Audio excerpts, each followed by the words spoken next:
What's up everyone? Welcome back again to my YouTube channel. Ngayon pag-usapan natin kung paano nga ba magturo ng mga bata o kaya sa ministry habang meron kang negosyo. Alright, so makita nyo sa ating thumbnail o kaya bago nyo pinutin tong video na to, okay, meron kaming parang picture dan na madaming mga bata. Okay, kasama ko sila Johan, sila Ma'am Lani. Okay, tapos merong tarpaulin. That time kasi is nagbigay kami ng regalo. Okay, kasi pag nagtuturo ng mga bata, pag December ay nagbibigay tayo ng regalo. Kung gusto nyo mag-sponsor, okay, so punta lang kayo sa ating Facebook page, sa ating official page. Okay, nakapin dun sa comment section, okay, naman nasa description. Pwede po, gusto po namin mag-sponsor para sa mga bata. Okay, so paano nga ba? Para tayo sa ating topic. Paano nga ba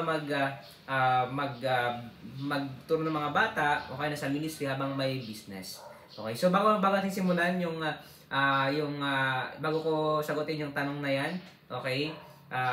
Don't forget to subscribe our YouTube channel, like and share, okay? Para naman tumaas yung ating subscriber at i-recommend tayo ng YouTube, okay? Sa mga gustong matuto pa sa mundo ng pagninegosyo. Ngayon, balik tayo sa ating topic. So, paano nga ba, okay, magturo ng mga bata habang meron tayong business? Okay? Number one, kailangan mo ng system.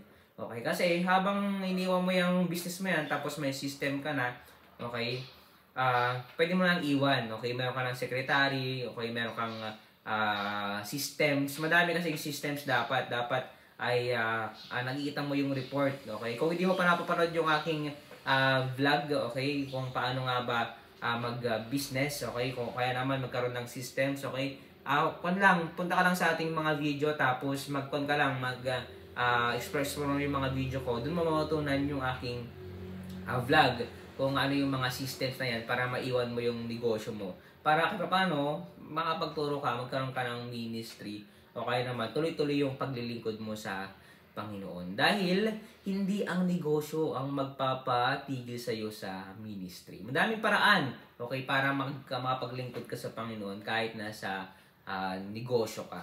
Alright, so meron nga palang libro, okay? Dagdag support nyo na rin kung gusto nyo bumili.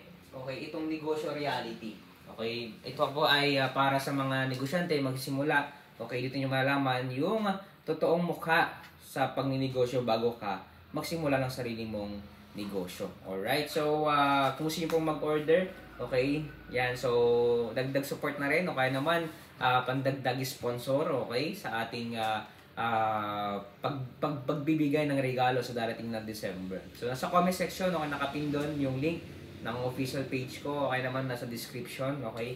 So, kung gusto nyo bumili, okay, order lang kayo, message lang kayo sa aking page, okay? At the same time, medyo may kamahalan to, pero dito nyo malalaman kung bakit mahal ito. Kung di wala kang pambili, okay lang naman, okay, ang mahalaga ay, yun, napopromote ko sa inyo. At the same time, okay, kung gusto nyo display lang tong book ko, kagaya nito, okay lang din naman to support our book, okay? At the same time, syempre, para po mas madaming makakilala sa libro na to, hindi lang dahil tayo ay gustong sumikat, para may matutunan yung mga tao. Alright, so thank you for watching and see you on my next vlog.